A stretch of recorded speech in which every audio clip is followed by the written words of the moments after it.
Before there were war dogs, there were dogs that went to war by accident. When the legions of Rome crossed the Alps, they did not travel light, armies eat. And so the soldiers brought herds and the dogs that drove them. These were the drover dogs, broad, powerful animals that moved cattle by day and guarded the camp by night. They were not bred for the battlefield, but they were bred for control, for nerve, for the willingness to stand their ground against something larger than themselves. When Rome fell, the legions went home.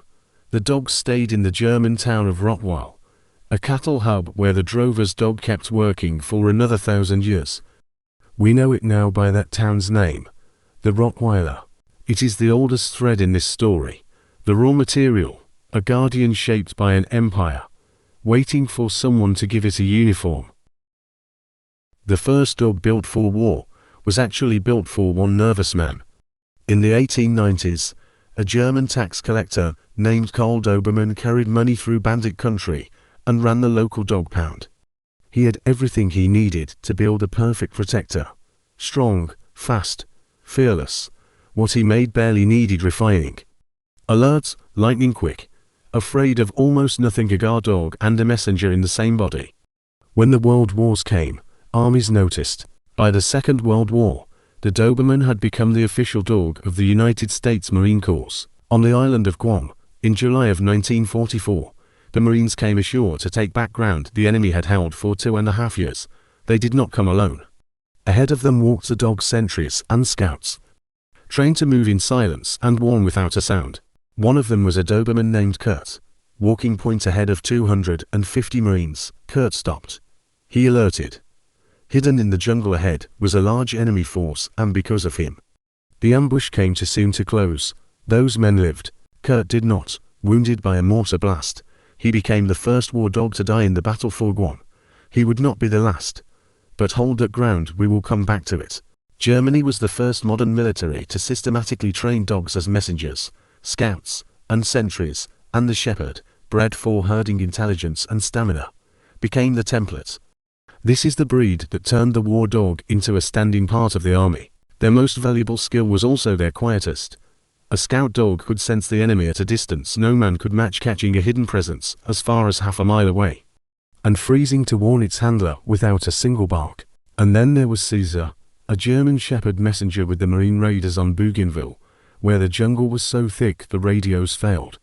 Caesar ran the line the machines couldn't for 11 missions, carrying word between lines. This was the war dog at its peak, mass-produced and everywhere. Modern war got smaller, faster, quieter. It moved at night, in tight rooms, off the backs of helicopters, and it needed a dog that could go where the shepherd couldn't.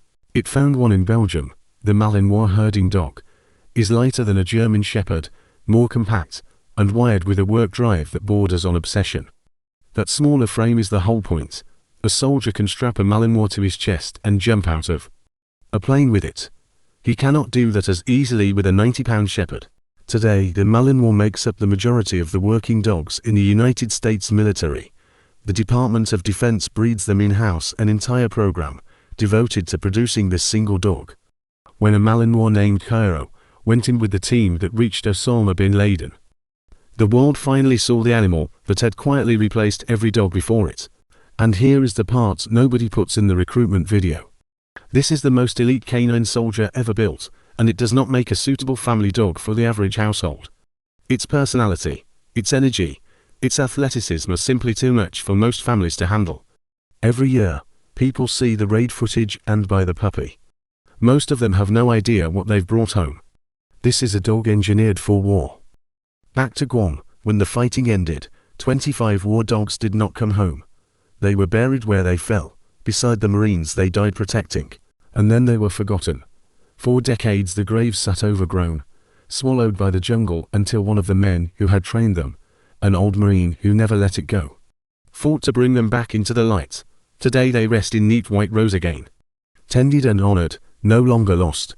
We bred these dogs to guard, to carry, to hunt, to fight. We shaped them for 2,000 years into the perfect soldiers, and they became something we never asked them to be. Loyal past the point of sense, faithful past the point of death, the weapons we built who chose, in the end, to be our friends.